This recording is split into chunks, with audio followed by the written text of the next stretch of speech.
Why are you in cuffs right now? Probably another fucking theft of car charge. I ain't do shit. But did you know that there was a 4-year-old girl inside that home? Bro, what home? What the fuck are y'all talking There's 2 people in that video. Who is the partner? about? Watch out, nigga, you stuck on my shoe. What do you do So you weren't in the video? That wasn't you? More than 30 rounds fired.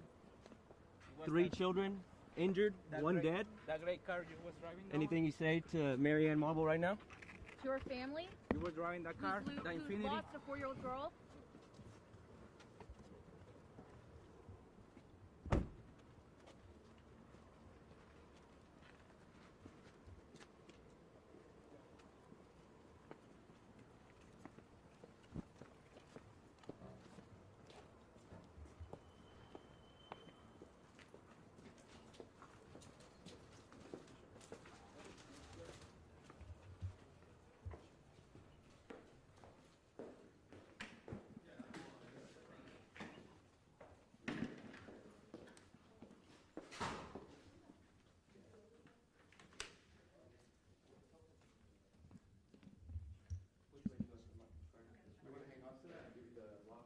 I had a lock on me, but I was gonna put them in.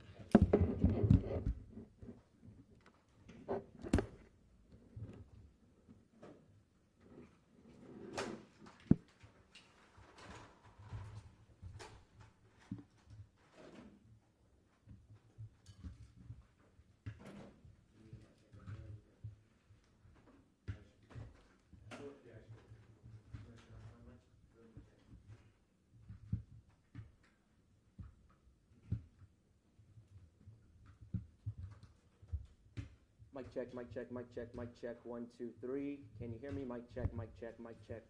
Good? Everybody else good?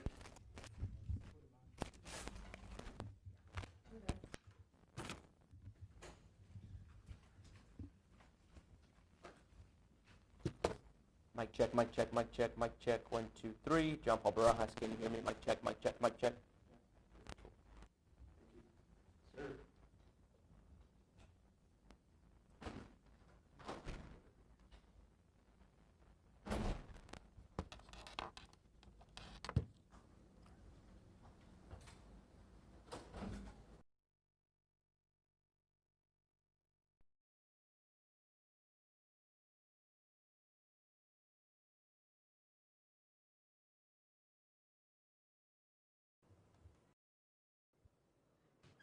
Hi there.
Okay, thank you all so much for joining us this evening. It's been a long but productive day. You all already met Mr. Perales out in the hallway. So, look, we'll just cut to the chase. Mr. Perales is here for capital murder in the death of Marianne Marble. He's facing a litany of charges, though. 1 charge of capital murder, 1 aggravated assault, mass shooting. That's a relatively new charge that exists in the state. 1 aggravated assault with a deadly weapon, and then 2 counts of injury to a child by serious bodily injury. As I mentioned, he's a 20-year-old Hispanic male residing in San Antonio, Texas, and he is now identified as one of the main defendants in the capital murder case involving the death of 4-year-old Marianne Marble. As you all know, May 8th of 2024, a shooting occurred in 6708 Windsor Hollow. During that shooting incident, 5 victims were shot, 2 adults, 3 children. So Marianne died in the shooting almost instantly. Her two siblings were also shot and wounded in that shooting, along with both of her parents were also wounded. Unfortunately, Marianne succumbed to her injuries there on the scene. During the aftermath of that shooting, we knew we had our work cut out for us. We were able to capture some surveillance footage that we'll share some stills from you just to refresh everybody's memory. Although we're sure that this hasn't strayed too far from anybody's memory, as the events of that evening stuck with all of us, I'm sure. This is where he was actually arrested today, 10,600 block of Green Arbor, in southeast Bexar County. We can always come back to that. This is a video of him that we'll share with the news desk of him surrendering himself after the SWAT team surrounded the residence and called him out, placed him under arrest there.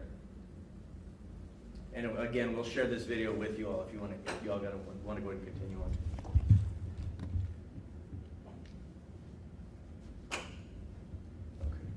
So as you know, the 6700 block of Windsor Hollow was where the original shooting took place. In the aftermath of that shooting, we were able to share photos and video from the shooting incident. What we knew is that a 2018 Infiniti Q50, which we now believe is a car that we have in our custody still, was a stolen car at the time of the shooting. Two suspects, at least two suspects, possibly 3 or 4 were in that car. 2 of the suspects, the shooters, exited the vehicle, walked up to the residence and began shooting into the residence with what we now know to be short-barreled rifles, brand name Draco. It's an AK-47 type, knockoff type weapon. It fires a deadly round that is ultimately what penetrated the home. Several dozen rounds were fired into the home, and that's of course what killed little Marianne. We were able to put out pretty good descriptions of the gun. Again, that's a stock photo of the gun that we believed was used. Over the course of the past several months, we took a task force approach to this case.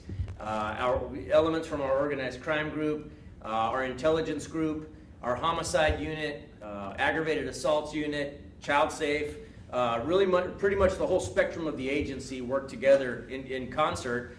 We met at least once a week and shared evidence, shared resources, and were able to follow up on various leads.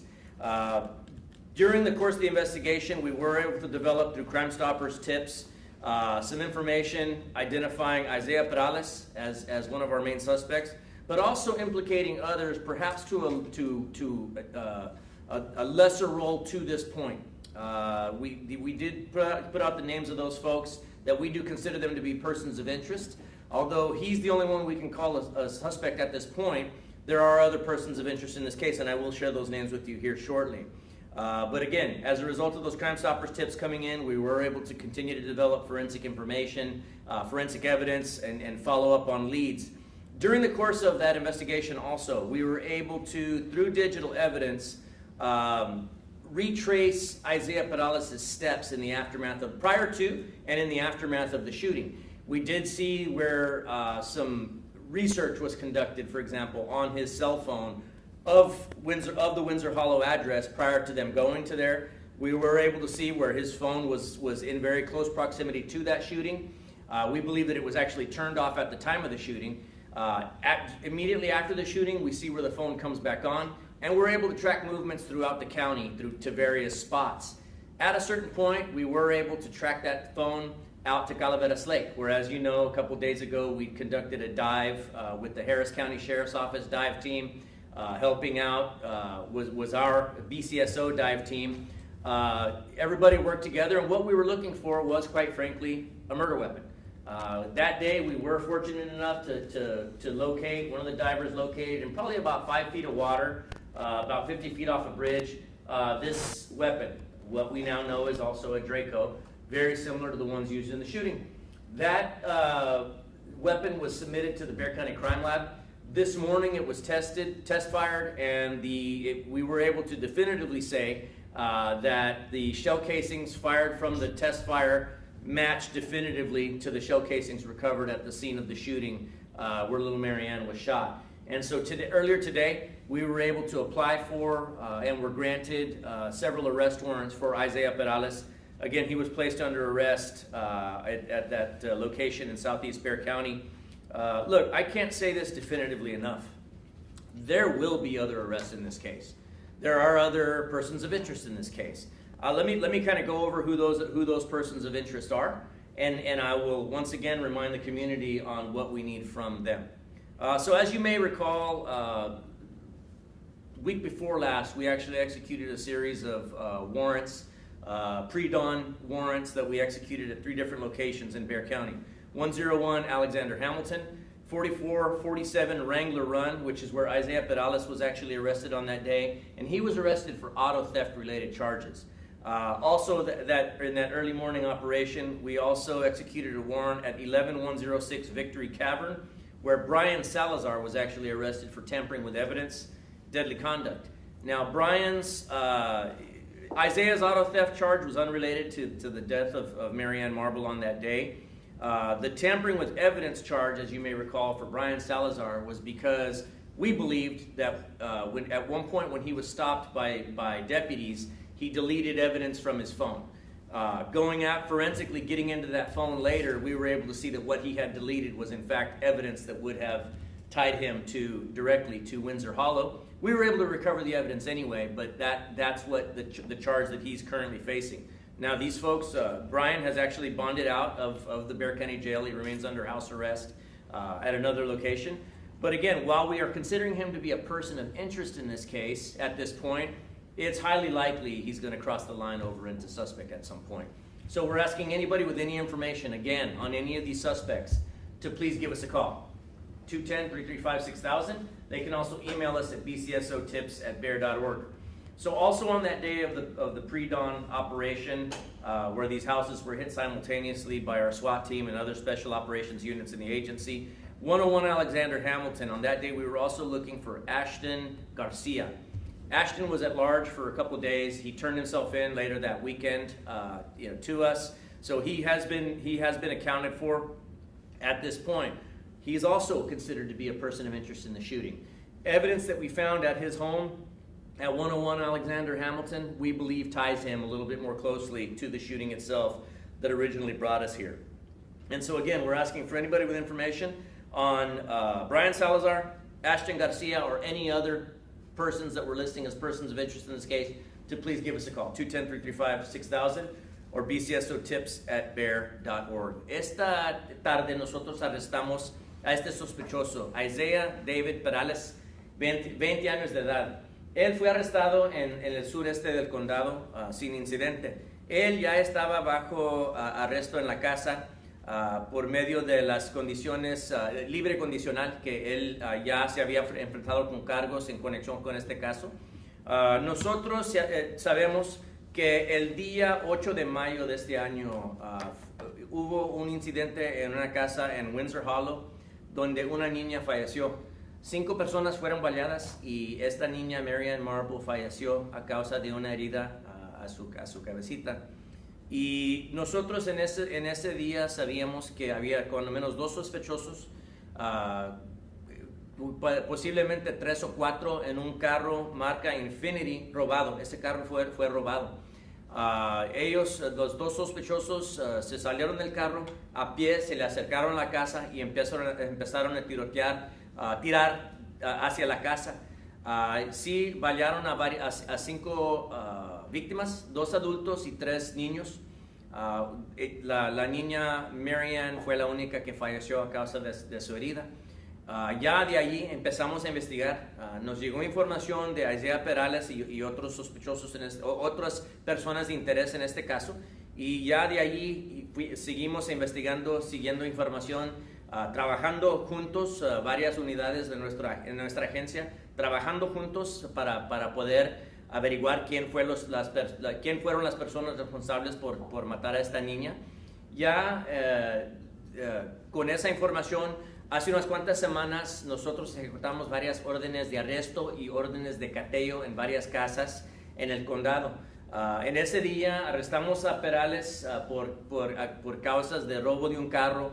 También arrestamos a otro sospechoso, Brian Salazar, por destruir evidencia en conexión con el incidente de la niña. y otros cargos. Y también en ese día buscábamos a Ashton García por robo de un carro también. En ese día no se encontró, pero ya después de 2 días él se rindió, se entregó y ya lo arrestamos. Todos menos Isaiah, bueno, todos estaban en libres condicionales, pero ahora arrestamos a Isaiah otra vez por varios cargos. Estos son los cargos de él, pero más importante que todos es el homicidio de la niña. Pero yo puedo decir definitivamente que va a haber otros arrestos en este caso. Ya sabemos que hay otras personas de interés en este caso y ya sabemos que nosotros vamos a hacer todo lo posible hasta que podemos arrestar a todos los responsables por matar a esta niña. Any questions? Brian Salazar is a suspect, and you said he was arrested for tampering with evidence during the auto theft ring bust. Mhm. But he was erasing evidence that connected him not to the ring, but to the Windsor Hollow shooting. Correct. The only thing that we have, well, the only thing that we've charged to this point, I should say, is that at one point when we were conducting surveillance on these folks, we went to make a traffic stop on Brian. When we latched onto him, we saw that his cell phone had been wiped. When we were able to get that phone and by virtue of a search warrant get into that phone, we saw that it had been wiped, but we were able to forensically recover what it was that he had wiped, and what it was information tying him to Windsor Hollow on the day of the shooting. And so again, we were able to get that evidence back anyway, but the fact that he just tried to destroy it anyway was what led to the charge of tampering with evidence. Again, I fully believe that he is involved in this to some extent. While I can't call him a suspect in the shooting itself just yet, I fully expect that there's going to be other arrests, and I fully expect that he will face other charges in the future. I will also remind the community at this point that typically on a Crime Stoppers case, there's up to a $5,000 reward. With regard to this case, there's actually up to a $10,000 reward on this case. And so again, we're asking anybody with information that wants to make an extra $10,000 and has information to yield on this case, please give us a call, 210-335-6000. ¿Decir en español eso? Sí, la mayoría del tiempo cuando nosotros tenemos casos con Crime Stoppers, hay hasta $5,000 por información de recompensa. En este caso hay $10,000 de recompensa por la muerte de esta niña. Entonces les pedimos a todo el público que si tienen información tocante a este caso y quieren esos $10,000, que por favor nos hablen 210-335-6000 o bcsotips@bear.org. Salazar, las 2 personas de interés de la semana pasada estaban bajo fianza, ¿verdad? Una de ellas resultó ser Isaías. ¿Mande? Una de ellas es Isaías. Isaías lo arrestamos en ese día, él salió en esos cargos, en ese día nomás lo teníamos por robo de un carro, se salió y luego ya lo arrestamos otra vez por este cargo, O sea, por el homicidio. De persona de interés pasó a ser sospechoso hoy. Y sí, pasó de persona de interés hasta sospechoso este día. Ajá. Yo sé que otros van a cruzar esa línea de personas de interés también a sospechosos. Ahora, ellos pueden cooperar con nosotros y hay chance que vayan a enfrentarse con cargos más menores, pero por eso está en ellos cooperar con nosotros. Todo era por lo de los carros, me acuerdo, ¿no? Era por lo del operativo de los automóviles robados. Ellos es lo que estaban haciendo. Ellos se encargaban de robar carros, pero hacían otras cosas.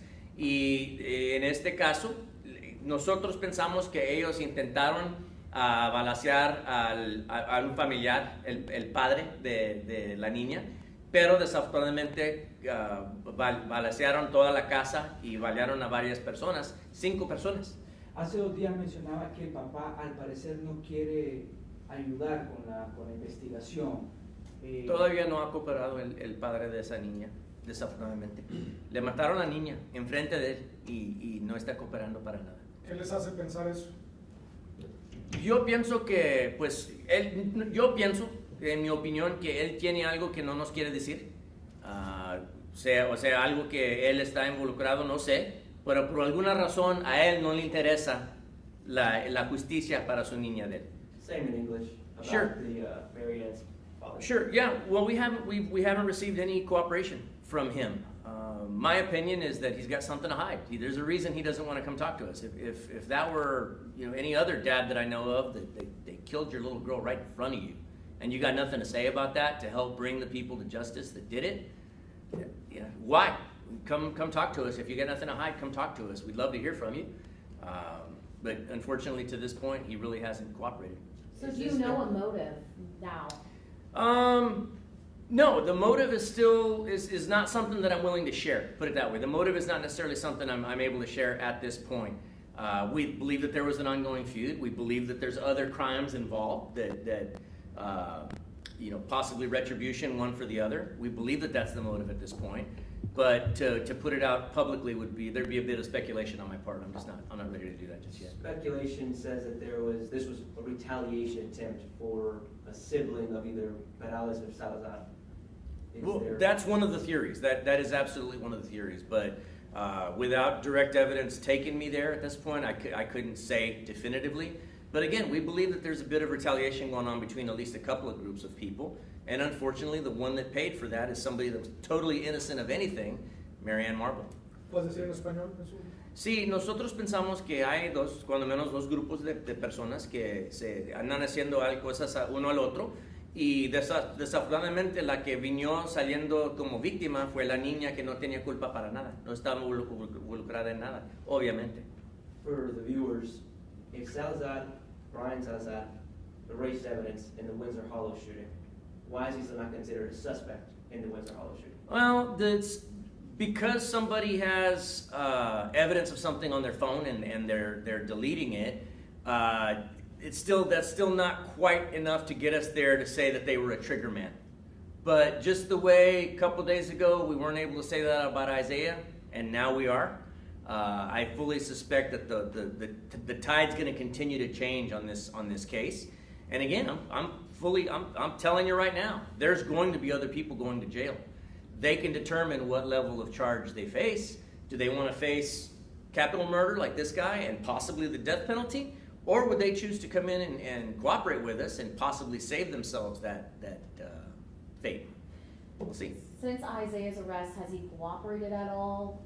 Said anything? No remorse whatsoever. None. No cooperation, no remorse whatsoever. You were pretty confident at the lake that there would be an arrest coming soon. Now the first big domino falls. Just your take on how things are going 5 months since the shooting. Well, interesting that you should use that analogy, because that's exactly what we're calling this, is the first big domino. And we're expecting others to fall, hopefully in rapid succession, right? But certainly in succession, we'll be seeing other dominoes fall. Again, those other dominoes can decide to come in on their own volition. If they want to bring an attorney and come talk to us, that'd be fine. But if we have to come look for you with a SWAT team, the time to cut a deal and talk about it is over with. We'll just bring you out of the house, drag you out of the house and throw you into the jail for capital murder. Salazar, yo me acuerdo que el día que se doblegó para que fueran $10,000, yo lo sentí muy preocupado ese día, porque no tenía ninguna evidencia de quién era, y ahora sale a luz. Porque yo tengo fe en mis oficiales. Ya sé las habilidades que ellos tienen, sé las herramientas que les hemos conseguido en el entrenamiento, pero también la dedicación que ellos tienen a su trabajo. Entonces yo ya tengo fe que ellos, como llegaron a este punto con este sospechoso, van a llegar a este punto con los otros, y ojalá más pronto que todo. What is your message for Marion's family? I know they're actually watching right now. Sure. To participate in this moment. Look, my message to them is that justice for that little girl is just something that none of us have slept the same since it happened. And I know this is a horrible situation for them. They lost a little girl out of this. But it's important. Just like they want to see those responsible facing prison time, we want to see the same. And we're certainly willing to go to the ends of the earth for it. I mean, look at all the effort we've put forth in just putting this one guy behind bars. I'm not going to stop until everybody is behind bars and possibly in prison for the rest of their lives. Question. Yes, so on the Crime Stoppers thing, sure. Did that help at all with the progress that has been made to this point? Sure. I mean, very early on, some Crime Stoppers information that came in is what helped us out with regard. Now, it was short of, hey, I saw this guy pull the gun and pull the trigger, and it was certainly short of that. Otherwise, we'd been making this arrest a long time ago. but it certainly did help. But again, we're hoping that the combination of the $10,000, can induce somebody to give the information. The fact that time has passed since then. Maybe there's an a girlfriend at that time that is now an ex-girlfriend that wouldn't mind coming forth and giving some information. Whatever it may be, we just want somebody to come forward and give us just enough information. Now, somebody may say, well, but the information that I have is just a little bit, well, it may be just the missing puzzle piece that we need to break this case wide open. So we would certainly urge people, hey, bring forth whatever information you have. Let us be the judge of whether it's good or not. Were there any issues with Peralez's arrest today when SWAT showed up at his? Well, say it again. Was there any issues with Peralez today when y'all arrested him? Not at all. Not at all. He gave up pretty easily. I mean, it's certainly doesn't take a rocket scientist to figure out that he got. I mean, he looked out his front window and he saw that tactical vehicle with all these intense-looking gentlemen in camouflage. Looked out his back window and saw more of them. And I'm sure it didn't take a rocket scientist to figure out that he got, and it was time to give himself up. Con las dos cajas fuertes que se encontraron. No pensamos que eso es evidencia en este caso, solamente que las encontramos. Okay, anything else, guys? All right, thank y'all so much. Appreciate it. Gracias. Have a good evening. Sí, sí.